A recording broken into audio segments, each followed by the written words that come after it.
Sim ou não? Amém. Graças a Deus, mais um dia que o Senhor nos concede para nos reunirmos.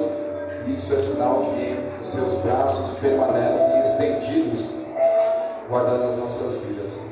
Ezequiel capítulo 37, versículo 1, nos diz assim: veio sobre mim a mão do Senhor, e o Senhor me levou em espírito e me pôs no meio de um vale que estava cheio de ossos, e me fez andar ao redor deles, e eis que eram muito numerosos sobre a face do vale, e estavam sequíssimos. Imagine você estar na sua casa, ou até mesmo dentro desta igreja, e quando você menos esperar, as mãos do Senhor, o braço do Senhor que permanece estendido, tomar o seu espírito e levar o seu espírito para um vale onde existem muitos ossos. E quando você olhar para esses ossos, você não vai ver um crânio de cachorro, você não vai ver o crânio de um gato, você não vai ver o esqueleto de uma cobra, você não vai ver ali os animais, mas você vai ver os ossos que identificam que são pessoas ali. E quando você começar a observar aqueles crânios, aqueles ossos, a voz de Deus, ela vir sobre você, fazendo uma pergunta: esses ossos, eles podem reviver? Você talvez vai pensar duas vezes para poder responder, ou você vai responder de modo automático.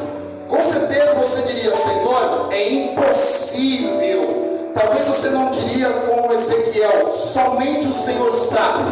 Talvez você diria: é impossível com que esses ossos se tornem novamente seres humanos e tenham vida.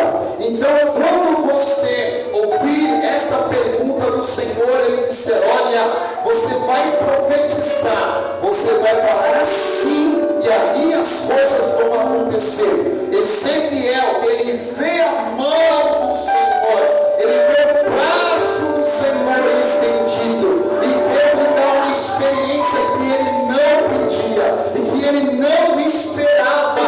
Da mesma forma, durante esta campanha, Deus vai te levar a minha vida, a sua vida, até uma experiência que nós não estamos pedindo a Ele.